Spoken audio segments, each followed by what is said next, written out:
now, your main event. Introducing the hosts of Wrestling with Freddie, Jeff Dye, and Freddie Prinze Jr.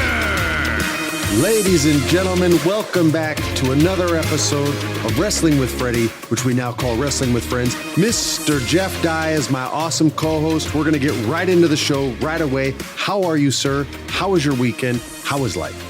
I'm feeling good. Just got back from Sacramento with a group of my guy comedy friends, and we had great shows in Sacramento. Very cool. You like Sacramento?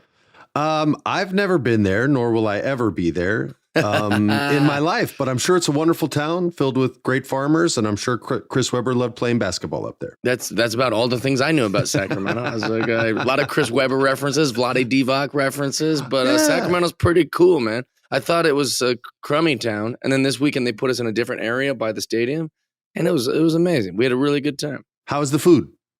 The food was dynamite. The drinks were good. The people were nice. The Comedy Club Laughs Unlimited, strong recommend. Next week's Vegas, so I'm going to Vegas this week. So yeah, if you want to come with us, Freddie, you're always invited. So here's a side quest. My mom lives in Las Vegas, and she has been to every single Raiders home game since they moved there. She's the reason I like the Raiders. And last year, she was in a wheelchair for a little while with some back and hip issues. This year, she's completely healthy and has still continued to go to every Raiders game in her wheelchair because they treat her like a queen when they think that she is. Of course, as they should. I love that. So I love that your mom even likes football. That's such a cool mom. She only likes violence. She likes football. She likes boxing. She likes wrestling. When I used to compete as a young kid, she would I shouldn't say this, but she doesn't listen to the show, so it won't matter.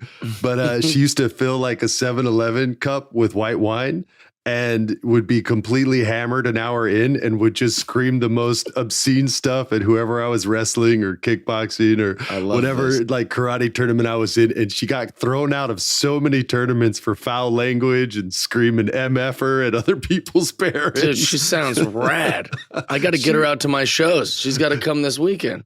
She would, you know what? I don't think my mom has been to a comedy club since my father passed away. For those of you who don't know, my father was the shit. He was an awesome stand-up comedian in the 70s. Cats like Jerry Seinfeld and Richard Pryor said he would have been the best. So suck it, all you guys that have dads that are comics, because they're not as good as mine was. But I don't think she's been to a comedy club ever since he passed away. That would actually, I wonder if she'd even be able to like cope with that. I don't know. I don't know. Ask her if she's interested. If she's interested in, if she just tests the waters, I'd love to have her out. That'd be awesome. I'll make sure she goes in her wheelchair and you can call her out on it. No, I wouldn't do that, but we'll send you some pics.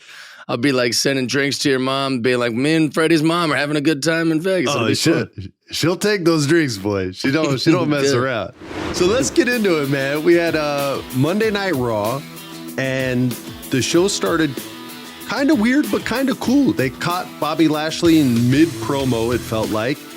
And apparently, Bobby Lashley is more powerful than Roman Reigns because he beat the living hell out of Brock Lesnar and threw him all over the place and smashed him up. And I know they're building up for the Crown Jewel event when they go to Saudi Arabia, I think is where they play that. But they made Bobby look good, man, instead of getting punked out.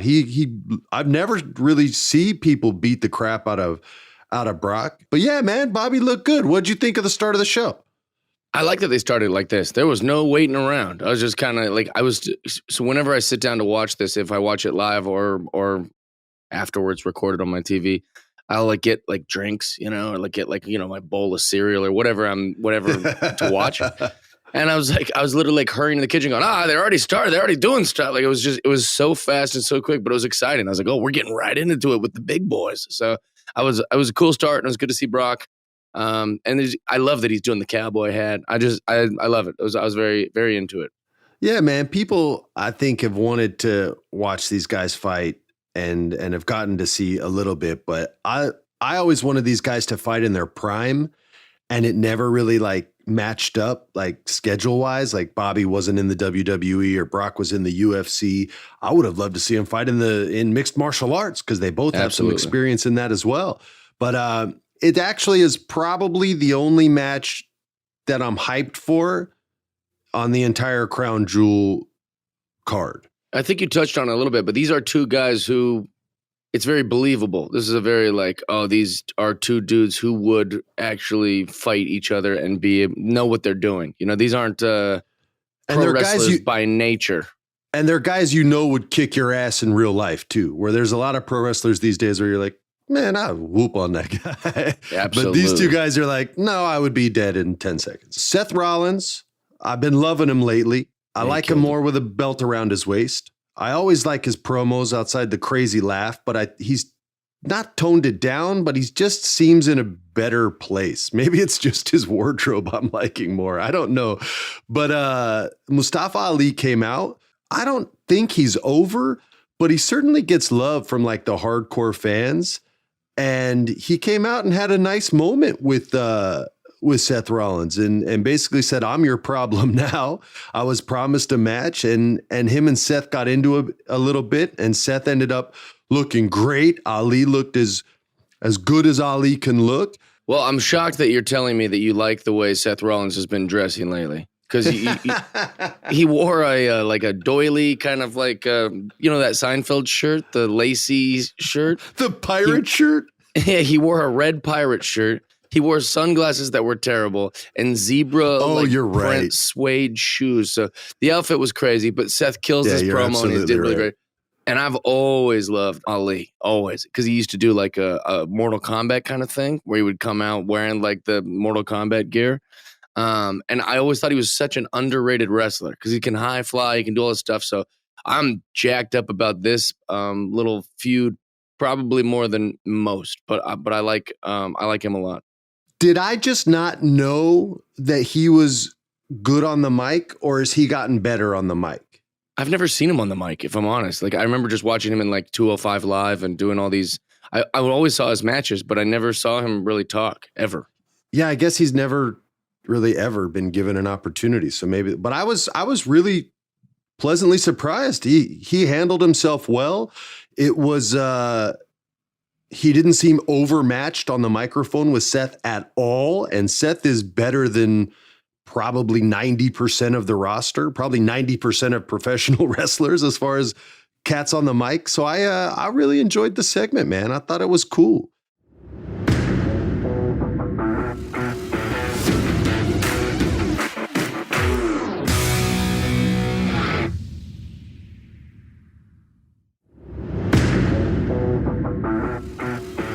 I guess the WWE's done with Bayley already. She lost to Candice LeRae. She's losing to everybody. The entire Damage Control situation is a tag team championship on two girls that I don't know if they're going to get over. I don't know if they were like, all right, we gave you the little Bayley storyline and now you have to put other people over. Or if they just said, yeah, we weren't really feeling what you were doing, so we're going to take a break and help you figure things out. But they haven't been making her look good the last couple of weeks. So I don't know what happened there, but I guess they're done with her. That might be my worst of the week is what's going on with her right now. They keep doing the same thing over and over where they come on out. It's like it's been months of this. It's kind of getting a little much. Yeah. I mean, for me, whenever I see something not working, I just want to kill it, right? Like blow it up. It's wrestling. That's been wrestling's MO from the dawn of time. It's a very fluid television show. It's not like watching Law and Order where you can just fire someone 2 episodes in. Like you can make moves in wrestling. I don't know what they're trying to do with this. Not to jump to SmackDown, but I'm going to jump to SmackDown.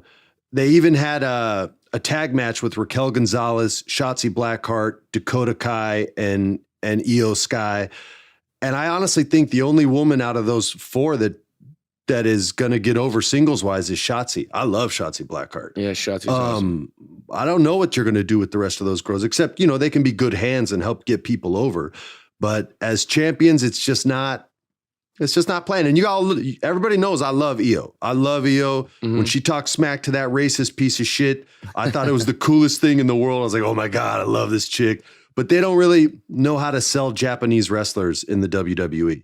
Since Tajiri the Japanese buzzsaw. They have not known how to sell a Japanese wrestler. So yeah, it was what it was. AJ and Dominic had a match. This was sort of the least I've liked Judgment Day, so I'd rather blow through that unless you want to touch on it. That's my worst of the week. I'll just say that was my worst of the week. I don't like that Dominic beat AJ Styles. I think that is insane. Yeah, it was weird. I think there was probably someone else that could have got him over besides that, but whatever. Let's get to something that I thought was cool, which didn't make my best of the week, but The Miz finally got one off on Dexter Lumis. He faked a knee injury like a little bitch, which was beautiful. The whole episode gets exposed by Johnny Gargano, and suddenly his knee's fine. He has a match against Mr. Lumis, and instead of having the match, he just bashed him with a chair. And then they had the camera a little too low, so you saw a lot of the shots and they didn't look real when Lumis was on the ground.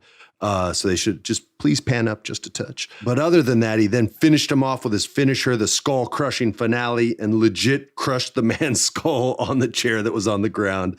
And it was good to see Miz get a little something back. This stuff always usually comes off goofy to me, but for whatever reason, they've done an okay job with it. And maybe it's because Miz sells it so well and doesn't mind getting like humiliated and ridiculed. He seems to really sort of thrive in those types of scenarios, which is why they usually put him in the celebrity matches at big pay-per-views so he can get the celebrity over. But I've kind of enjoyed this. I've had some good laughs with it, and Miz finally got one on him. So when they have a match, it'll actually mean something. Did you care about this at all, or was it just sort of whatever? I actually like Lumis, and Miz is growing on me, but watching him do those terrible chair shots was pretty hard to not roll my eyes at. It looked like he was doing them in slow motion.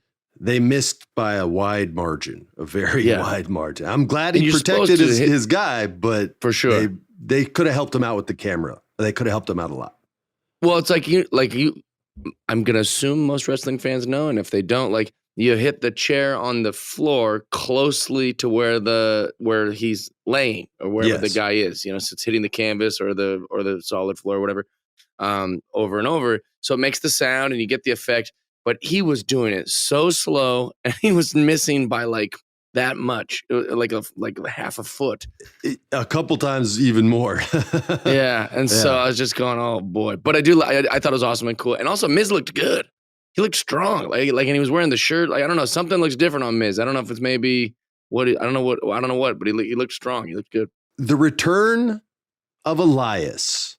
Yes. Ezekiel has been ostracized from wrestling probably forever. The beard has grown back. Elias is back, and there was a cool segment. It was very old school, like 90s type segment where Riddle comes out, turns into a match with Seth Rollins. Ali comes out. Elias interferes. Ali goes to beat up Seth at the end. You had kind of multiple stories bleeding into one match, which was a very 90s way of doing things in the good way. I crap on the 90s a lot, but I thought they told all these stories well, and I thought everybody got a nice moment. It was Matt Riddle versus Seth Rollins for the United States Championship after Riddle came out with some bongo drums before Elias could sing his song. And instead of being a jerk, he's like, nah, bro, I just want to have a duo with you, bro. And it just goes very kind of goofy and cool in his way. But I thought everybody got over in this segment. I didn't hate it. Yeah, we're on the exact same page. I thought it was hilarious. Also, Matt Riddle he gets away with such terrible acting. But it works for whatever reason. It works in the same way Bill and Ted's Excellent Adventure. It hits so hard with that like goofy stuff, or like when Keanu would do the surfer stuff in Point Break. Like it still got over, and it works. I don't know why, but it always does. It's like this is kind of a deep cut. I don't know how old our listeners are, but like American Gladiators, there was an American gladiator named Malibu, and like he would always be like. I spent the weekend with some babes and some beers, and now I'm here to play American Gladiators. And you're like, oh my gosh, it's the exact Malibu. All right, we're going to side quest. We're going to see how many of the original American Gladiators we can name. You started it with Malibu. I'm going to hit you with Gemini, former NFL linebacker for the Minnesota Vikings. Now you. I love Gemini. He was my favorite when I was a kid, but Nitro. Nitro, that's right. Okay, now it's back on me. I'm going to say Lace. Oh, yeah. Ooh, Well, I not only got to meet this woman, but I arm wrestled her as an adult. I wasn't a kid, but when I was like 29, I arm wrestled her and won Zap. You beat Zap? I beat Zap. But I mean, she's a nice lady now. She's not like a bodybuilder anymore. She's not American Gladiator. Yo, but I beat her. John Ritter made this movie back in the day. Crap, I can't remember the name. It was not Strange Luck. He played like this womanizing kind of, you're never going to get me to settle down. I'm an alcoholic and I'll sleep with whoever I want. And he's at a bar, and I was in puberty. I was like 12 years old, and it was on HBO late at night. And he meets this woman in a bar, this bodybuilder woman. And I was like, oh my God, that's Zap from American Gladiators. And he's drunk. She's ready to take him home. She does. And she takes off all her clothes, and she's like in this bodybuilding bikini. And she's like, are you ready to get this? And at 12 years old, I was like, yes, I am ready. Yes. And my mom walked in the room and was like, what are you watching? Oh my God. I was like, no, Mom, it's the guy from Three's Company. I was like trying to play it off, but I thought she was so hot, man.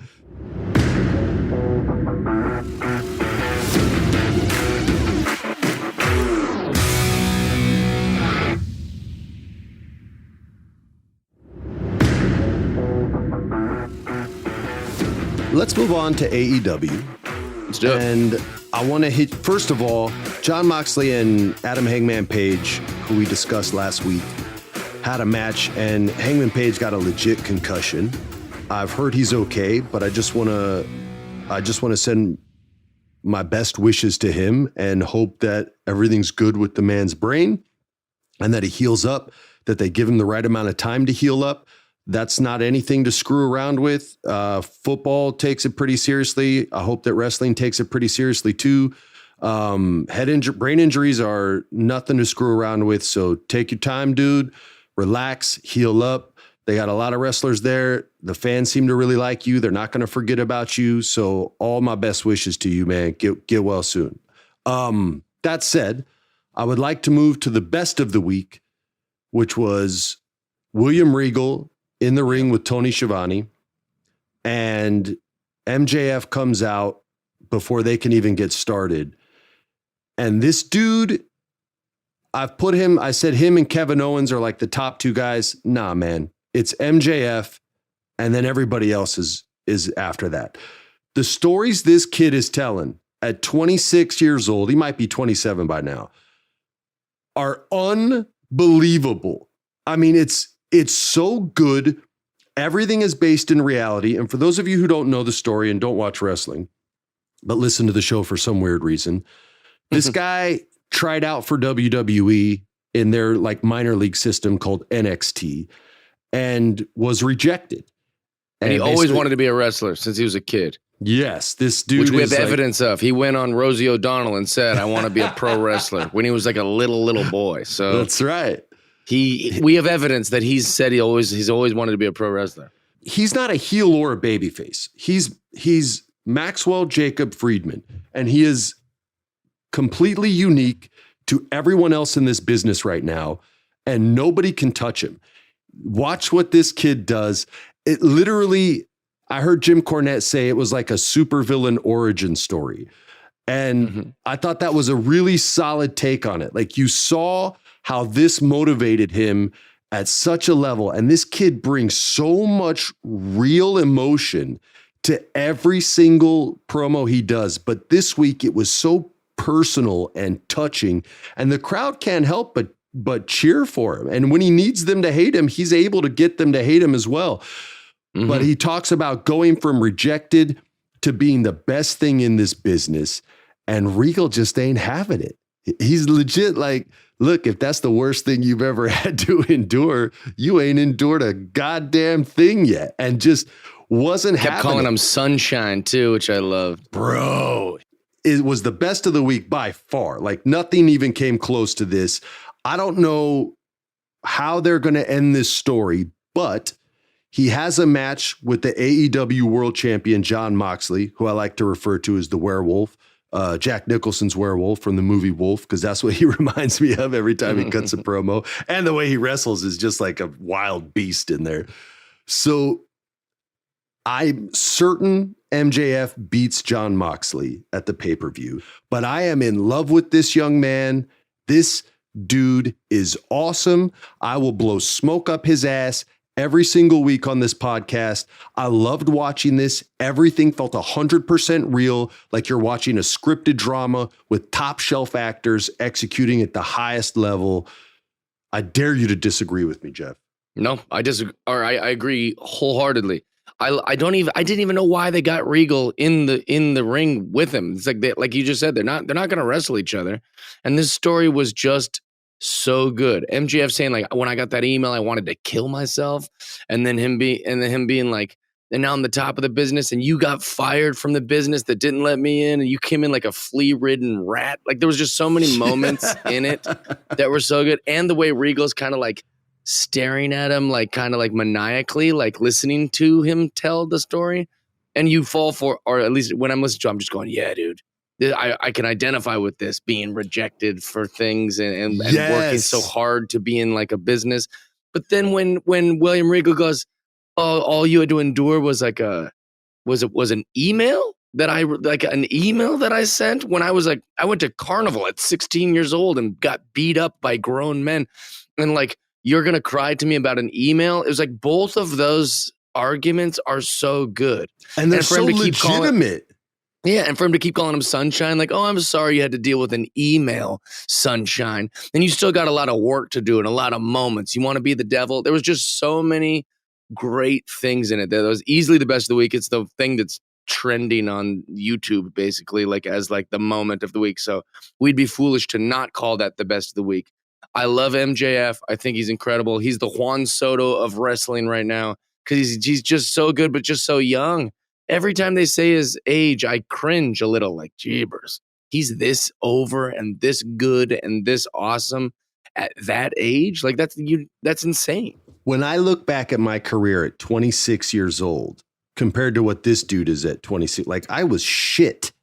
Right. Right? I didn't even have a career yet at 26. Brother, I was the top dog at 26. Like, I was getting every like script first before anyone else. I was getting higher paychecks than anybody else from my generation. And I was nowhere near the level that this dude is at right now. Something also that I found very beautiful about this story is sort of the hatred of this older generation towards millennials. And the hate is real. To all you young people out there, that hate is real. I love you guys. I'm 46. I'm kind of in the middle. I get both sides. But not to go off on a weird non-wrestling tangent here, but I just want you to know the hate you're receiving from these older people is real. They don't feel that you're having to work as hard as they did coming up. They hate the fact that you can make millions of dollars on YouTube and Twitch and TikTok and not have a boss telling you that you're shit and not good enough. While at the same time, not realizing that they never had to deal with social media and the pressures of hundreds of thousands and millions of fans telling you that you're shit and not good enough and kill yourself and you suck and you shouldn't play video games or you shouldn't do this. They hate you and they put zero effort into understanding the shit that y'all have to go through. And I'll be honest with you, the things y'all have to go through with social media and all this stuff and failing in front of millions of people and a willingness to fail is 10 times harder than one single boss telling you that you weren't good enough that week. They hate that you can make millions of dollars and pretty soon billions of dollars. They hate that 21-year-olds have their own jets and fly around. You can go on Instagram and watch any one of these old guys that pretend like they have it all worked out, talk shit about you. Straight up from a 46-year-old, I love y'all. You guys have to deal with real problems out there. And this story reminded me of that. It was just like the disrespect from Regal calling him Sunshine. That's the worst you had to deal with. No, it's not. Every failure this kid makes is on social media. People want to talk trash to him all the time. He's talked about being Jewish in the business and the anti-Semitism that he's had to deal with. And it's more public now than ever, all this kind of hatred and stuff with social media. And you see all these people on, pressing a heart button on something that's just repulsive and disgusting. So I have love for y'all. I respect the grind that they don't think you have to do. It's just a different grind. It's not the same as then. Too. You don't have to start in the mailroom anymore. You don't have to do that. If you're talented, you can go right to the top by nothing more than word of mouth. And I'm not talking about the people that are like, if I get 100 followers, I'll put on a banana suit. Like that's not the grind. All right. That's you selling your soul for followers. But the actual talented streamers and the talented YouTubers out there that are putting in the work and effort and making sure they're getting content up there every single week and having to endure all the madness and nonsense that comes with that. I got love for you. I got respect for you. And I genuinely understand it. SmackDown was fire this week, bro. I loved it. By the way, starting these Friday night SmackDowns with a Sheamus match is like, they've done it a couple times now. It's the smartest thing in the world. I loved this match. It was Sheamus versus Solo Sikoa. And he had his boys out there, Ridge Holland and Butch. Shout out to me, because I got both those guys' names right. I loved everything about this match. The show started huge. I know you had to love this match. Yeah, it was fun. It was really exciting. It was a good way to start it. Also, like you said, like aiming for the shoulder is like a video game boss. The weak part. You got to target. It felt like That's great. He just kept going right for it, which was good. I loved it. Both shows, like I said, Raw and SmackDown started. I don't know I hope that they keep doing this instead of a slow build. It's like just the action of a great match to start off. It's very fun. Yeah, it just looked like a brutal fight of like two guys in a bar that hate each other and say, let's step outside and kick the hell out of each other. I love it. Also, it's not the Sami Zayn show. This is the Bray Wyatt show. SmackDown is the Bray Wyatt show. That's complete disrespect, complete and total disrespect to all, not only to wrestling, but to Canadians all over the world. And to any man with a beard.